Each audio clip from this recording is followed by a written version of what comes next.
жаратылышты коргоо боюнча маалыматтар.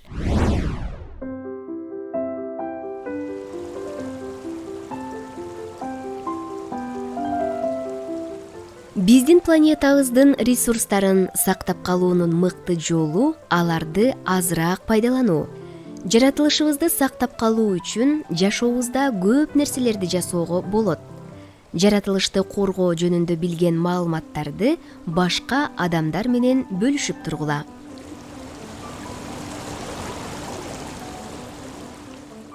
Табиятты сактап калуу үчүн аткарылуучу иштердин тизмесин түзүп, ата-энеңерге, класска жана кошуналарга көрсөтсөңөр болот.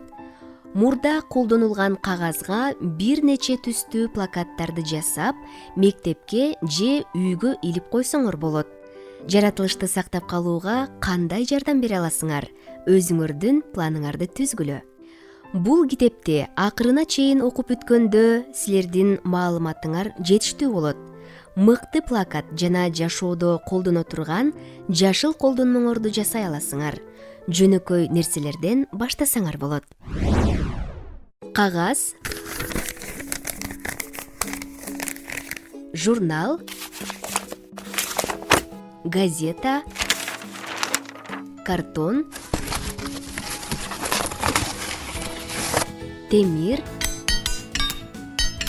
айнек жана пластик бөтөлкөлөрдү кайра иштетүү үчүн коробкаларды жасап орноткула.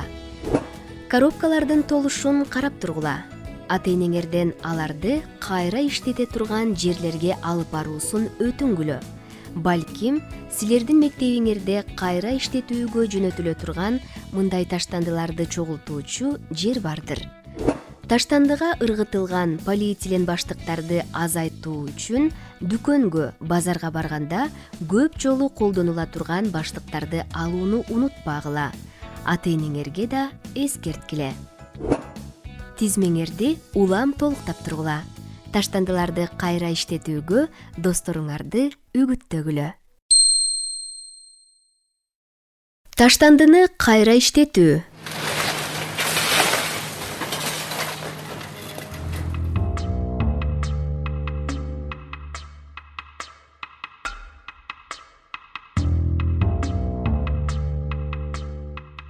Америкалыктар жана дүйнө жүзүндөгү чоң шаарлардын тургундары күн сайын көптөгөн буюмдарды, нерселерди колдонушат. Эгер ар бир адам кайра иштетүү үчүн таштандыны сорттосо, биз таштандыларды аз ыргытып, жаратылыш ресурстарын азыраак пайдаланмакпыз. Таштандыны кайра иштетүү иши чынжырдын бардык бөлүктөрү иштегенде гана толук жүргүзүлөт.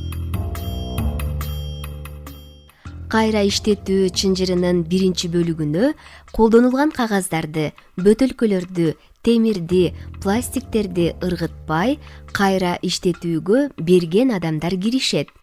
Кийинки бөлүктө булардын баары чогулуп, тазаланып, кайра иштетүүчү ишканаларга жөнөтүлөт.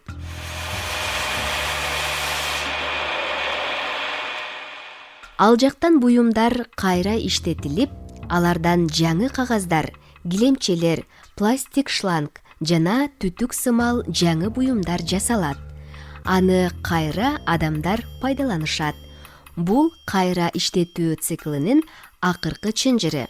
Силер кайра иштетилген материалдардан буюм сатып алып жатканда чынжырдын жабылышына жардам бересиңер.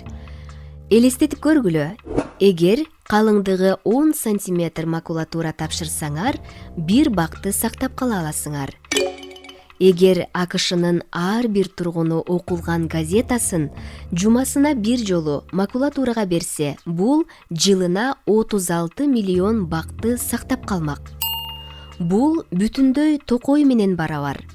АКШнын жаратылышты коргоо агенттигинин маалыматы боюнча 2005 жылы колдонгон буюмдарын кайра иштетүүгө берген жана компост кылган америкалыктар 64 тонна таштандыны ыргытуудан жана өрттөөдөн сактап калышкан. Кайра иштетүү сезилээрлик натыйжа берет. Ошондуктан кайра иштетүү үчүн шилтенген ар бир кичине кадам чоң пайдага алып келет. Эмне кылуу керек?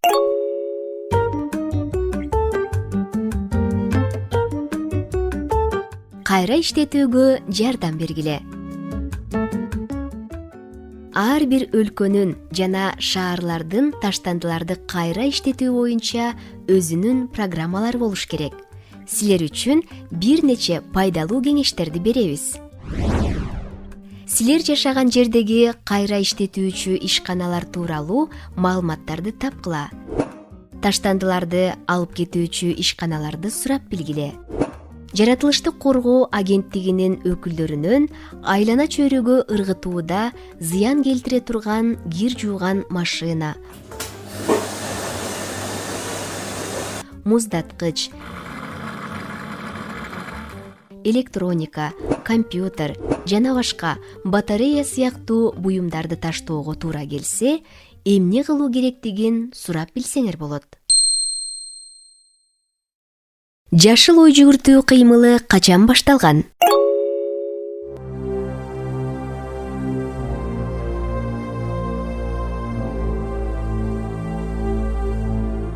Европадагы экинчи дүйнөлүк согуш учурунда 1939–1945 жылдары Американын тургундары буюмдарды сарамжалдуулук менен колдонуп, кайрадан пайдаланып жашашкан. Ал кездерде азык-түлүк тартыш болуп, эт, кофе, шекер жетишсиз эле, автомобиль шиналары да жок болчу. Бирок согуштан кийин адамдардын турмуштары оңолуп, азык-түлүк буюмдар жөнүндө сарсанаа болбой калышты. Мындай жашоо 20 жылга созулду. 1960 жылдары жаратылыштык коргоо кыймылдары башталды. Алар адамдарды жерди таштандыга чүмкөбөө, энергияны үнөмдөө, органикалык азыктарды өстүрүү жана кайра иштетүү жөнүндө ойлонууга түрткү беришкен. Таштандыны ыргытуу кымбатка тураарын түшүнүү үчүн дагы 20 жыл убакыт кетти. Бул адамдарды пайдаланган буюмдарды кайра иштетүүгө түрткү берди. Азыркы кезде америкалыктардын кайра иштетүүгө аракети көбөйүүдө. Жаратылыштык коргоо агенттиги америкалыктар таштандынын 1/3 бөлүгүн кайра иштетишээрин эсептеп чыгышкан. Таштандыларды кайра иштетүү көбөйгөнү менен биздин баалуу ресурстарыбызды коргоо жана кайра колдонуу үчүн адамдар жасай турган иштер дагы эле алдыда. Жашыл жашоо үчүн пайдалуу кеңештер.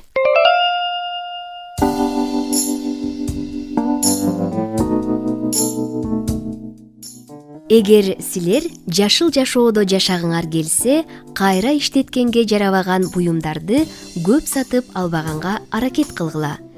Кайрадан иштетиле турган буюмдарды пайдалангыла. Бир нече мисалдарды келтирели. Кайра иштеткенге жарабаган чачып сырдай турган баллондун ордуна банкадагы сыр менен кисточканы сатып алгыла. Сыры түгөнгөн банканы ыргытаарда коопсуздукту сактагыла. Эгер өзүңөр билбесеңер, таштанды жыйнаган адамдардан сурагыла. Тамак салып баруу үчүн көп жолу колдоно турган контейнерди колдонгула. Дүкөндөн бир нерселерди сатып алганда полиэтилен баштыктарды албай, ата-энеңерге да эскерте жүргүлө. Чирей турган биопакеттерди, башкача айтканда, баштыктарды алса болот. Пластик бөтөлкөлөрдөгү азык-түлүктөрдү сатып албагыла. Өзгөчө номер 3, номер 5, номер 6, номер 7 деген маркировкасы бар пластик идиштерди колдонбогула. Үйдөн айнек банка же башка идишти алып, куюп саткан сүттү алууга аракет кылгыла. Сүттүн коробкалары кайра иштетилбейт. Пластик бөтөлкөлөрдү жана башка бош идиштерди кайра иштетүүгө өткөргүлө.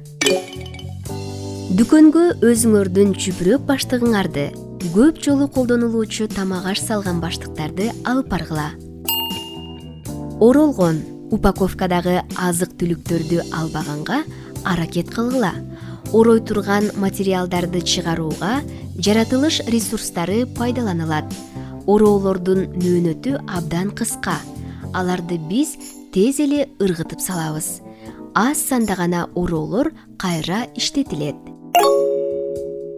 Көбүнчө азык-түлүктү базарлардан сатып алгыла.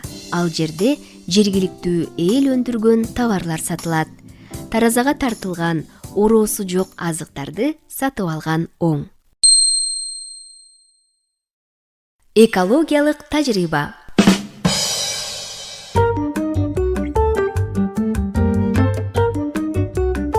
Компостту текшерип көрөлү. Кышында кичине челекке же эшикке компост жасагыла. Кийинки бетте айтылган кеңештерди колдонгула. Компост кара күрөң тартып, өңү топурак же шоколад тортуна окшогондо даяр болот. Жазында бактын арасынан 2 жерди казгыла. Же болбосо 2 чоң чопо челекти пайдалансаңар болот. Челектер бирдей көлөмдө болушу керек. Тажрыйба жасоо үчүн бийиктиги 50-60 сантиметр челек, күрөк, гүлдүн уругу же бакчада өскөн бирдей көлөмдөгү 2 гүлдөй турган өсүмдүк керек. Күрөк менен бакчадагы 2 жердеги топуракты казып жумшарткыла. Эгер челектерди колдонуп жатсаңар, экөөнү тең бакчадагы топурактан салгыла. Казылган биринчи тилкеге же челекке күрөк менен компост жана топуракты аралаштырып салгыла. Ар бир тилкеге же челекке гүлдүн уругун же гүлдөй турган өсүмдүктү тиккиле. Суу куйгула. Бир нече жума экөөнү бирдей сугарып, отогула. Бир топ жума өткөндөн кийин байкагыла.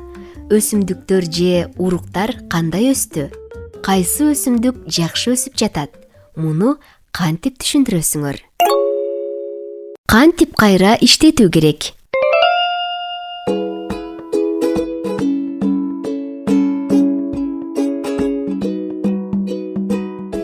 Балким силер кайсы бир буюмду кантип кайра иштетүүнү билбейсиңер. Бул буюмдарды эмне кылуу керектигин сурап билгиле. Анан плакат жасап, мектепке илгиле. Бул башка балдарга таштандыга ыргытылган буюмдарды кайра иштетүү жөнүндө көбүрөөк билүүгө жардам берет. Кандай буюмдарды жана кантип кайра иштетүүгө болоорун көп адамдар билиши үчүн жергиликтүү газеталарга жазгыла. Бир нече мисалдарды келтирели. Мисалы, силер материалдарды орой турган полиэтилен баштыктарды, пластик бөтөлкөлөрдү кайра иштетүү үчүн кайсы жерге өткөрүү керектигин билип, муну жазсаңар болот. Эски буюмдарды кимге зарыл болсо бергиле. Интернеттен колдонулган буюмдарды ала турган адамдарды тапсаңар болот. Эски компьютерди жергиликтүү мектепке же борборго бергиле. Эгер бузулган жери болсо, аны оңдогонго аракет кылыш керек. Же иштебесе, иштей турган айрым бөлүктөрүн башка компьютерлерди оңдой турган жерлерге таратып берсе болот. Жасап көргүлө.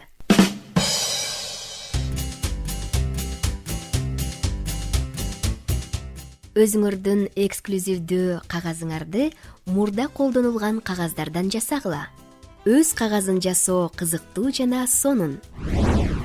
Ага 7-8 сантиметр темир калып, эски колдонулган кагаздар, марли же калыпка баткыдай көлөмдөгү майда тор, үбөлүк, газета, блендер керек. Чоң киши блендерди иштетип бериши керек. Кагаз баштыктарды майдалап тыткыла. Аларды блендерге салып, 3 чыны жылуу суу куюп, блендерди жапкыла. Орточо ылдамдыкта 5 секунд жумшак масса пайда болгончо коюш керек. Эгер блендер жок болсо, идишке салып жанчуу же кол менен эзүү керек. Марли же торду калыптын түбүнө коюп, 2,5 сантиметр суу куйгула.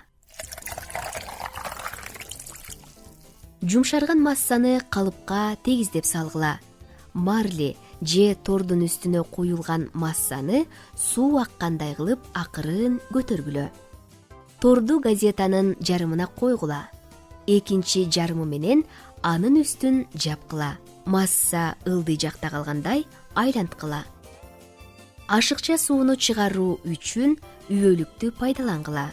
Газетаны ачып, марлини алып салгыла.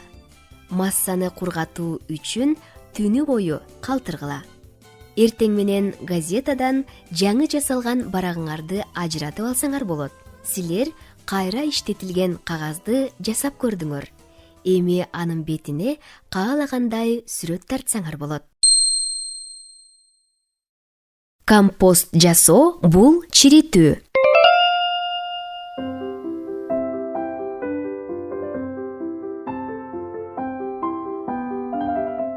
Компост бул чириген органикалык заттар.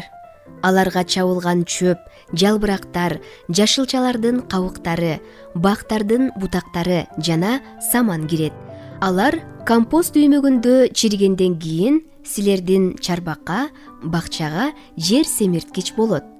Топурак менен аралашып, бактериялар, өсүмдүк микроорганизмдер, курттар жана курт кумурскалар чирей турган чириндилерди иштетип, азык болуучу касиети бар заттарга ажыратышат. Натыйжада бакчадагы өсүмдүктөрдүн өсүшүнө шарт түзгөн күчтүү жер семирткич пайда болот.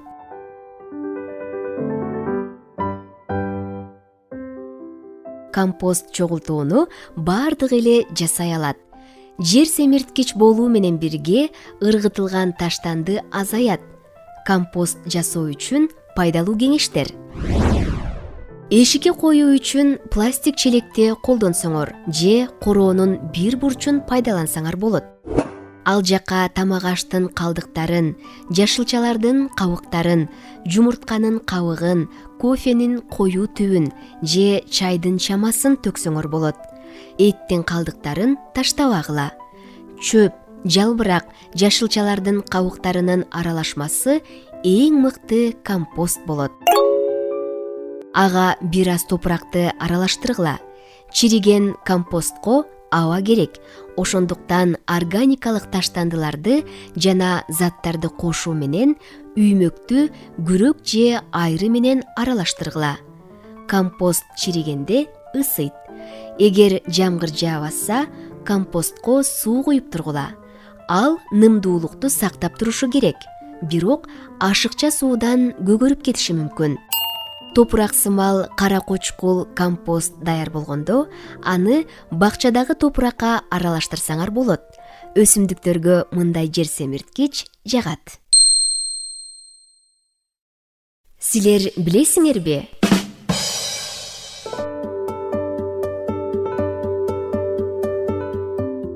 Таштанды жана кара тумоо. 1347-1351 жылдары кара тумоо, башкача айтканда кара ажал деп аталган оорусу Европада, Азияда жана Африкада 75 миллион адамдын өмүрүн алып кеткен. Ал кездерде адамдар оорунун себеби көчөдө үйүлгөн таштандылар экендигин билишкен эмес. Таштандылар келемиштерди өзүнө тарткан. Алардын жүнүнүн арасында оору козгогуч бүргөлөр жашашкан. Келемиштер кара тумоону бир жерден экинчи жерге ташып жүрүшкөн. Санитардык гигиена болбогондуктан кара тумоо көп тарап кеткен. Адамзаттын тарыхында бул коркунучтуу оорунун эң массалык таралышы болгон.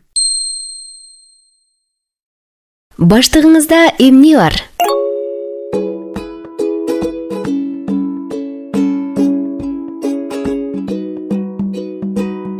Элестетсеңер, дүкөнгө азык-түлүк алуу үчүн бардыңар. Дүкөнчү кандай баштык аласыз? Полиэтиленби же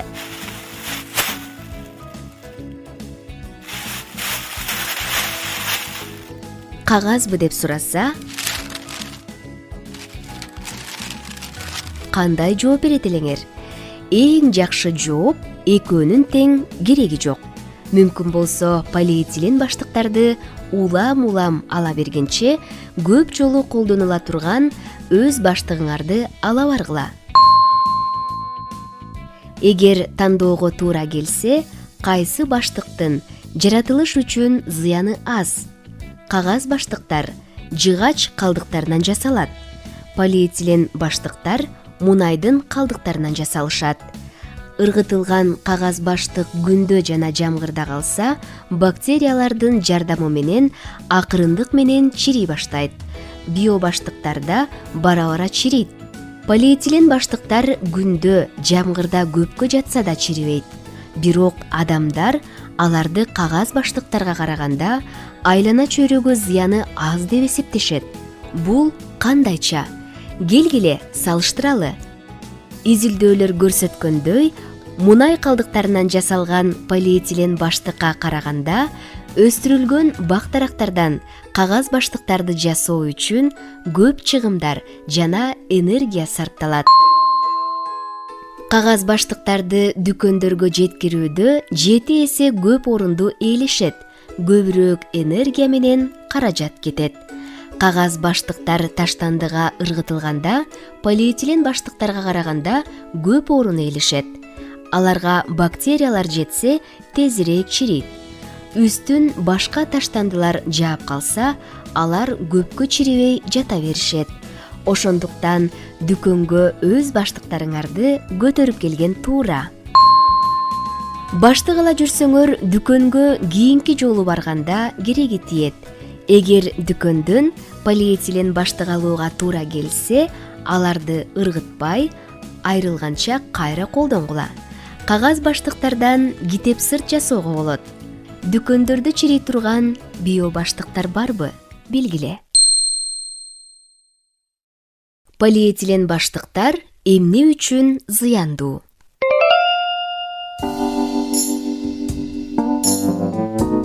Шамал учурган баштыктар алыска кетиши мүмкүн. Кээде аларды шамал учуруп океанга түшөт. Алар океанда жашаган жаныбарларга зыян тийгизиши мүмкүн. Океандардын булганышы жөнүндө бөлүмдөн силер окугандай, деңиз ташбакалары медуза экен деп полиэтилен баштыктарды жеп алышат. Бул баштыктар жаныбарлардын ашказанын бүтөп калып, өлүмгө дуушар болушат. Тюлендер, киттер, дельфиндер да жапа чегиши мүмкүн. Жеке шамалда чогулган баштыктар тоскоолдуктарды жана коркунучту жаратышат.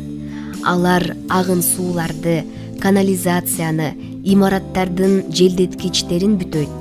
Кээ бир өлкөлөрдө алар чоң проблемаларды пайда кылгандыктан мыйзамдар менен тыюу салынган. Полиэтилен баштыктарды пайдаланган адамдарга айып төлөтүшөт. Эмне кылуу керек?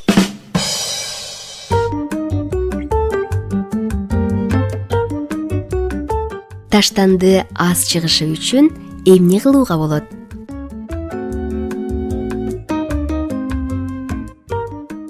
Таштандыны азайтуунун көп жолдору бар.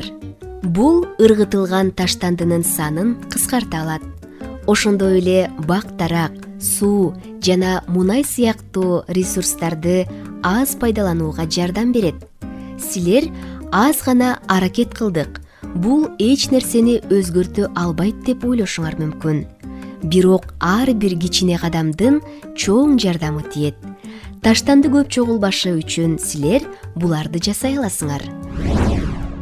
Кайра иштетиле турган буюмдарды алгыла жана буюмдарды кайра иштетүүгө тапшыргыла. Кагаз куттуктоо баракчаларын эмес, электрондук куттуктоо баракчаларын жөнөткүлө. Салфеткаларды эмес, чүпүрөк майлыктарды пайдалангыла. Контейнер жана пакеттердин ордуна көп жолу колдоно турган идиштерди пайдалангыла. Азык-түлүктү оротпой алгыла. Кайра заряд алуучу батареяларды алгыла. Мектепке тамак алып баруу үчүн көп жолу колдонуучу контейнерди пайдалангыла. жаныңарда алып жүрүп суу ичүү үчүн көп жолу колдонулуучу бөтөлкө алгыла. Бөтөлкөдөгү сууну сатып албагыла. Досторуңар силерди кайталасын. Таштанды ыргытуучу полигондор.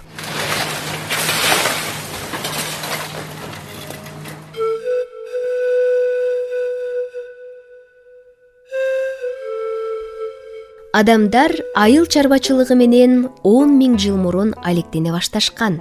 Алар мурунку жашоосун бат эле чанып, бир жерден экинчи жерге көчүп, тамак-аш чогултуу, мергенчилик адаттарын ташташкан. Ошентип алар отурукташкан жашоо тиричилигин өткөрө башташкан. Көп адамдар узак жылдар бою бир жерде жашай беришкен. Бул жерлерден үйүлгөн таштанды чыккан. Адамдар бир жерде отурукташып, узак жашаган жерлерде таштанды полигондору пайда болгон. Байыркы замандарда адамдардан үймөк таштандылар калган. Байыркы гректер биздин заманга чейин 500 жыл мурун эле таштандыларды шаардын четтерине ыргытышкан. Таң калыштуусу, бул байыркы таштандылар азыр археологиялык изилдөөлөргө кызыктуу. Мындай жерлерди казуу менен байыркы замандарда адамдар кандай жашагандыгын билүүгө болот. Силер билесиңерби?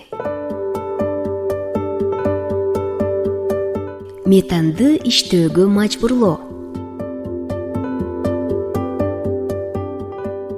Метан газ. Ал атмосферага бөлүнүп чыгып, парник эффектисин күчөтөт. Бирок аны чогултуп, энергия бөлүп чыгаруу үчүн күйгүзсө болот. Азыркы кезде Швецияда ал кээ бир поезддердин, автобустардын күйүүчү майы катары колдонулат. Аны энергиянын жаңы формасы биогаз деп аташат. Аны алуу үчүн кыктарды, эт цехтериндеги таштандыларды колдонсо болот. Мындай энергия жашыл болуп эсептелет. Метан чоң органикалык сорпого органикалык таштандыларды бардыгын сиңирип, андан кийин газ бөлүп чыгарган бактерияларды аралаштыруунун натыйжасында өндүрүлөт. Метанды чогултуп, отун катары колдонсо болот. Бир уйдан поезд менен 3 километр жол жүрсө боло тургандай био отун алууга болот. Бул тамаша эмес, чындык. АКШдагы биринчи таштанды.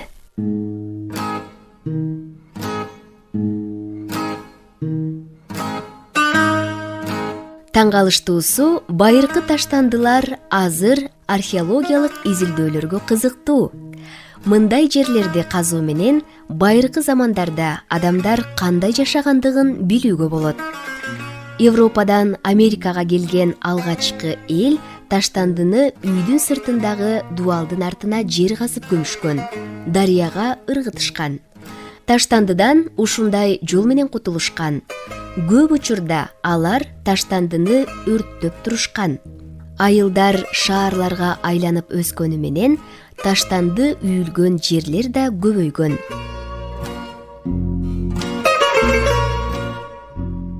Азыр мындай жерлерди таштанды полигону деп аташат. Полигондордун көбү эч ким жашабаган саздак жерлерде жайгашкан. Ал жерлерде таштандылар өрттөлүп, жарылган. Анткени ал чиригенде жеңил күйө турган газ метан бөлүнүп чыгат. 1885 жылы Нью-Йоркто биринчи жолу таштанды өрттөй турган завод жана меш курулган. Ал эми 1914 жылы АКШда 300гө жакын таштанды жаккан меш иштеген. Бүгүнкү күндөгү таштанды. Бүгүнкү күндө АКШдагы шаарлардын полигондору алгачкы таштанды жайынан айырмаланат. 1995 жылы АКШда 2500 таштанды полигону болгон. 1993 жылы айлана чөйрөнү полигондордон чыккан зыяндуу заттардан коргоо боюнча мыйзам кабыл алынган. Бүгүнкү күндө атмосферага бөлүнүп чыккан коркунучтуу газдарга байкоо жүргүзүлөт. Изилдөө көрсөткөндөй, ар бир америкалык күнүгө 2 килограмм таштанды ыргытат. Планетадагы башка өлкөлөр менен салыштырсак, АКШ көбүрөөк таштанды чыгарат. Жер планетасындагы калктын 5%-ын түзгөн америкалыктар дүйнөдөгү таштандынын 1/3 бөлүгүн чыгарышат. Таштанды полигону толуп калганда, адамдар таштанды ыргытар жаңы жерлерди издөөгө муктаж. Бүткүл Америкада таштандылар көмүлүп, оңдолуп жана шаар парктарына же ойноо аянтчаларына айланууда. Эч ким кабыл албаган таштанды салынган кеме.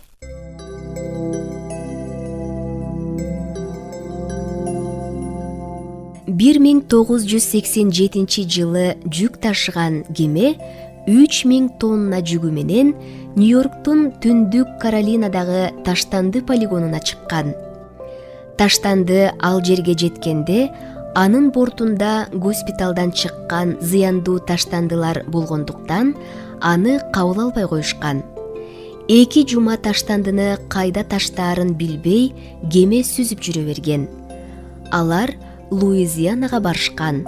Ал жерде да кабыл албай коюшкан. Андан кийин Мексикага жөнөшөт. Мексиканын деңиз флоту кемени өз сууларына киргизбей коюшкан. Белиз жана Багам аралдары да киргизишпейт.